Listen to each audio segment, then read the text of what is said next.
Hello students. Today we are going to learn chapter number 1, gravitation. So let's see what is gravitation.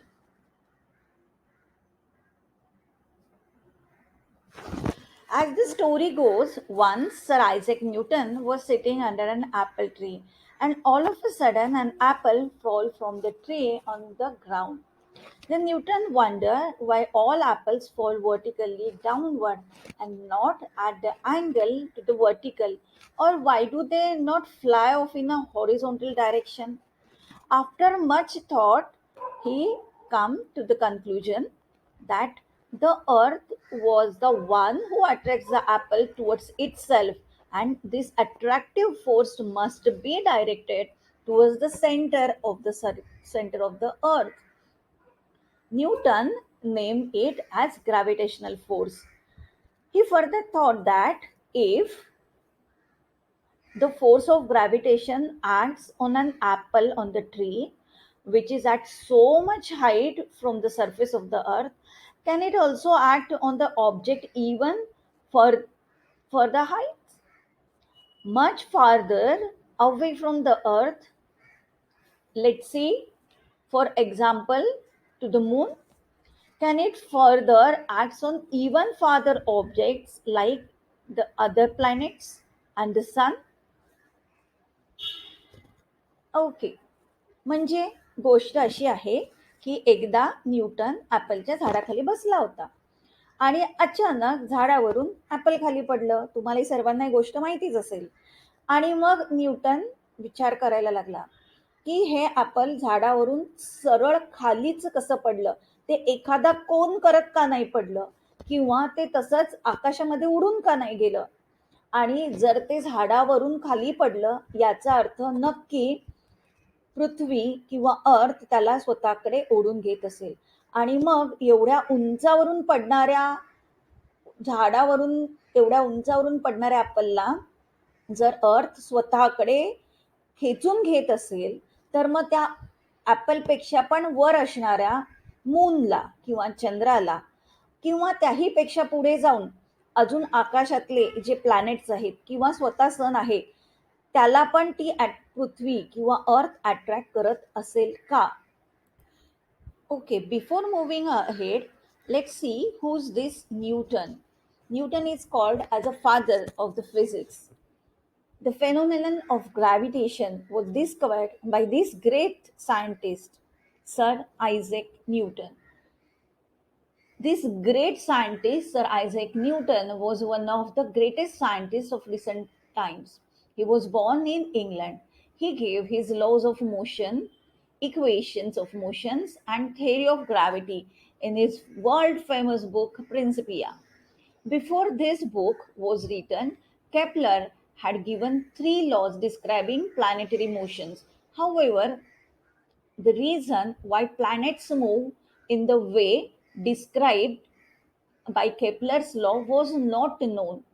Newton, with his theory of gravity, mathematically derived Kepler's laws. In addition to this, Newton did groundbreaking work in several areas, including light, heat, sound, and mathematics. He invented a new branch of mathematics. This is called calculus and has wide ranging applications in physics and mathematics. He was the first scientist to construct a reflecting telescope. Okay. Newton हे स्वतः एक महान शास्त्रज्ञ आहेत आणि the Principia हे त्यांचं अगदी गाजलेलं फेमस पुस्तक आहे. आणि त्यांनी त्या पुस्तकामध्ये त्यांचे laws of motions, equation of motions आणि थेअरी ऑफ ग्रॅव्हिटी हे सर्व या पुस्तकात लिहिलेलं आहे. केपलर नावाच्या शास्त्रज्ञाने यापूर्वी प्लॅनेटरी मोशन बद्दल 3 लॉ सांगितले होते. आणि न्यूटनची ही जी थेअरी ऑफ ग्रॅव्हिटी आहे, त्याने मॅथमॅटिकली हे इक्वेशन्स जे केपलरने सांगितलेले केपलरचे लॉज होते, ते त्याने मॅथमॅटिकली प्रूव्ह करून दाखवले. एवढे महान आणि ग्रेट शास्त्रज्ञ होते sir Isaac Newton. Now let's do one activity. Okay, as shown in the figure, Take a string and tie a stone to one end of a string. Take the other end in your hand and rotate the string so that the stone move along a circle as shown in the figure above your head. Applying and applying force on the stone, in which direction is the stone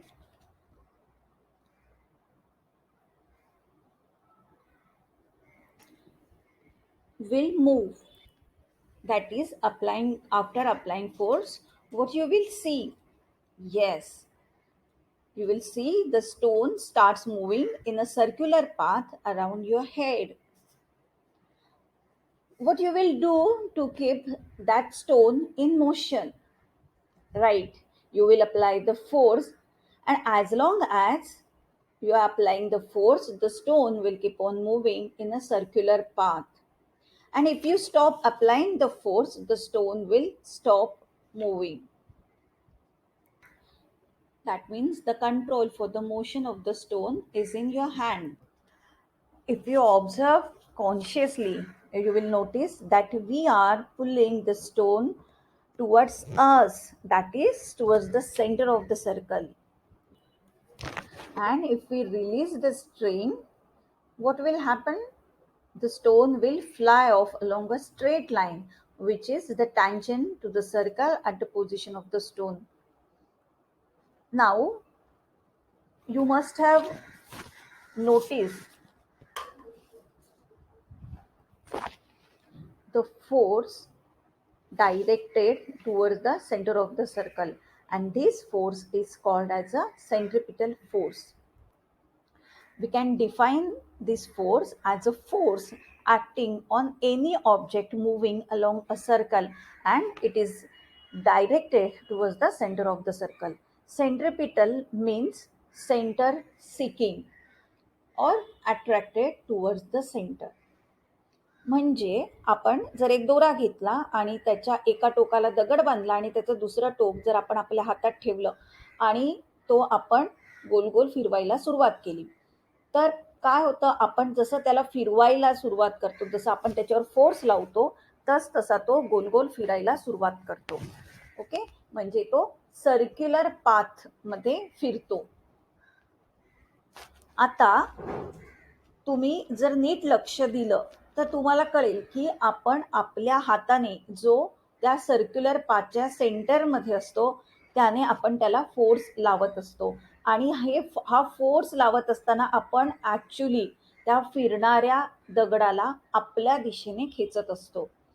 मग हा force सेंटरच्या डायरेक्शनने असतो, आणि हा सेंटरच्या डायरेक्शनने किंवा centre seeking force जो आहे, अट्रॅक्टेड टुवर्ड्स द सेंटर आपण म्हणूया, सेंटरकडे येणारा, सेंटर हवा असणारा फोर्स आहे, त्याला आपण म्हणतो centripetal force.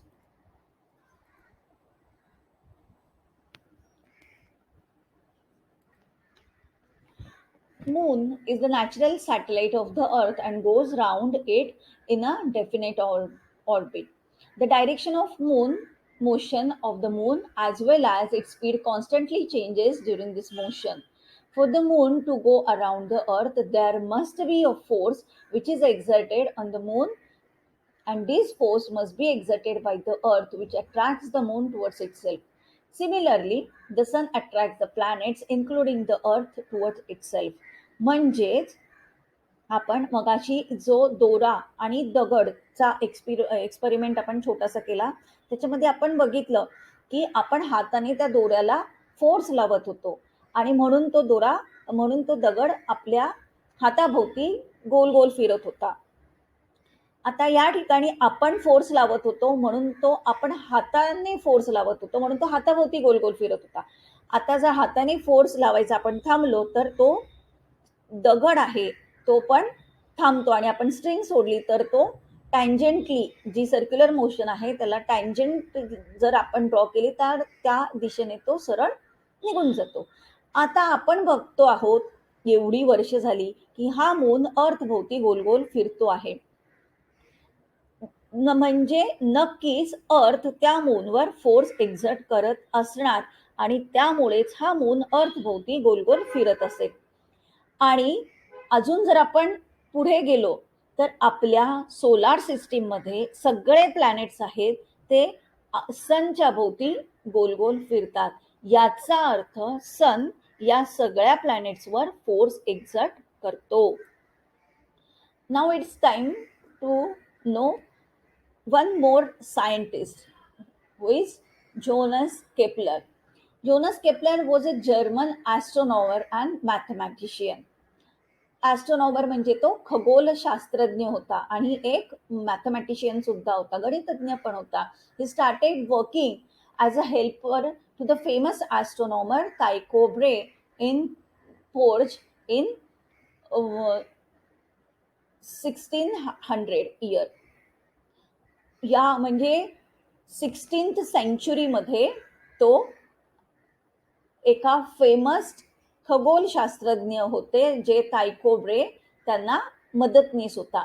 After a sudden death of Brahe in 1601 Kepler was appointed as a royal mathematician in its place. मग त्यांच्या जागी नंतर केपलरची नेमणूक करण्यात आली. Kepler use the observation of planetary positions made by Brahe to discover the laws of planetary motion.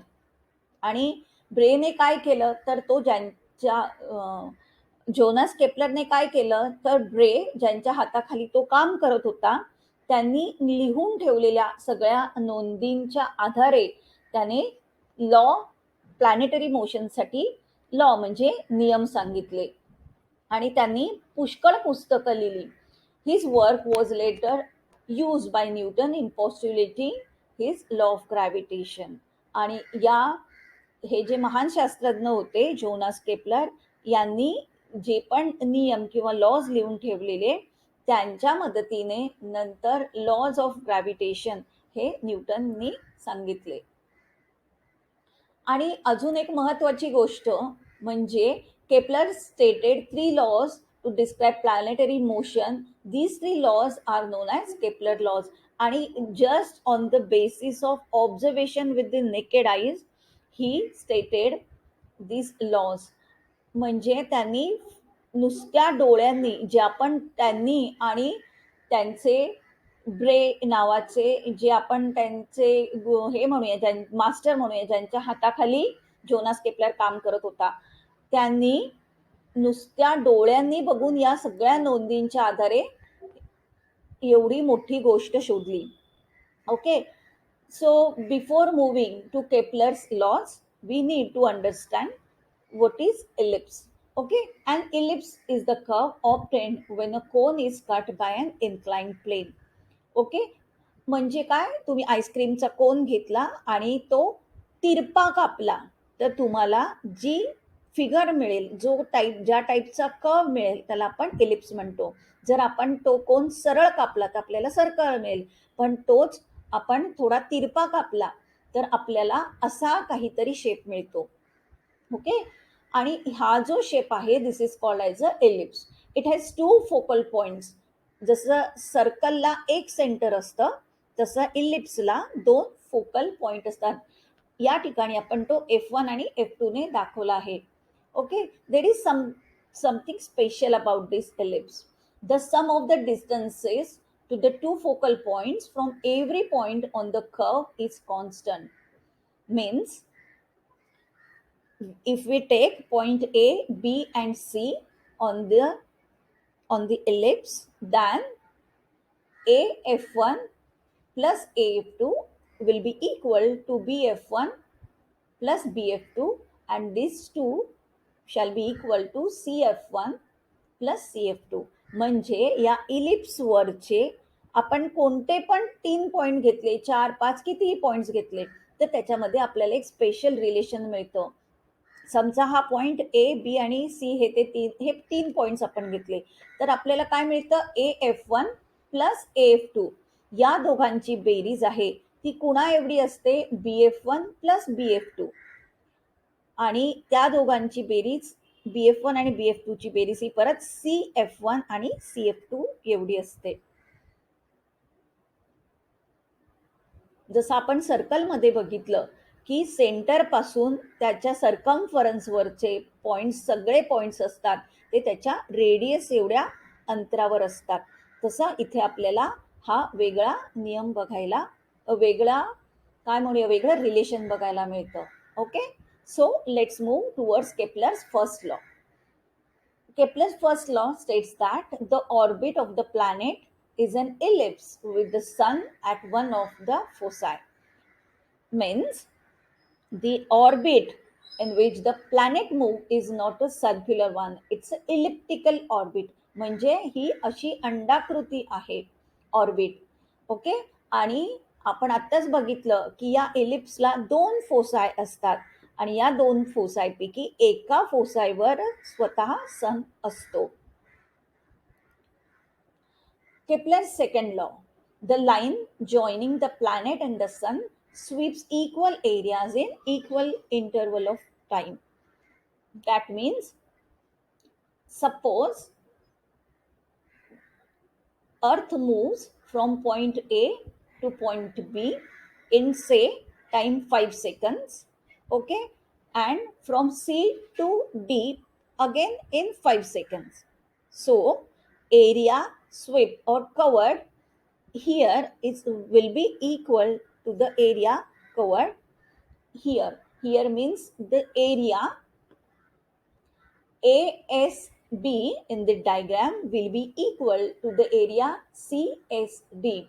Further, it will, if the time period is same, then the area ESF will also the same. म्हणजे आपण हा कोणता तरी एक planet आहे, समजा ही अर्थच आहे ए या ठिकाणी, आणि आपण जर या ठिकाणी लाईन जॉईन केली, समजा AS, ओके, आणि असं समजलं की ए पासून बी पर्यंतच्या पोझिशनला 5 मिनिटामध्ये अर्थ आली.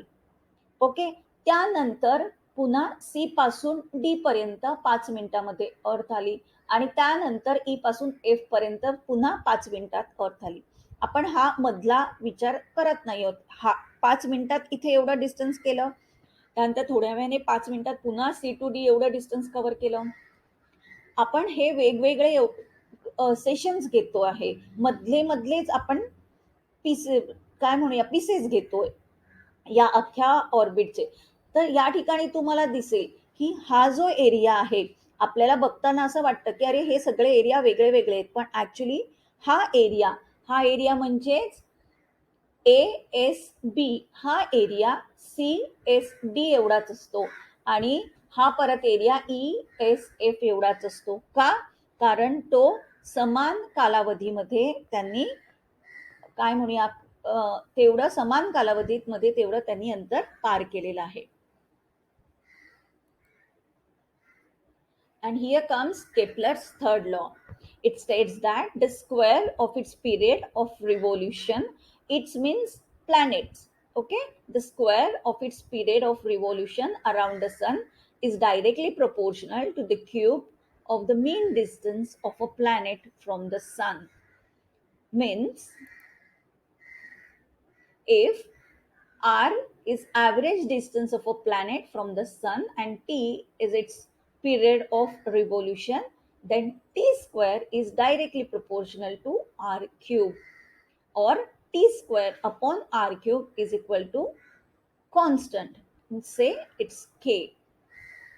म्हणजे केपलरचा तिसरा नियम असं सांगतो की the square of its period of revolution, म्हणजे एक रिव्होल्युशन पूर्ण करायला एखाद्या प्लॅनेटला जेवढा वेळ लागतो त्या वेळेचा जर आपण स्क्वेअर केला तर तो डायरेक्टली प्रपोर्शनल असतो कुणाला? The cube of the mean distance of a planet from the sun. त्याचं आपण डिस्टन्सचं मीन घेतलं.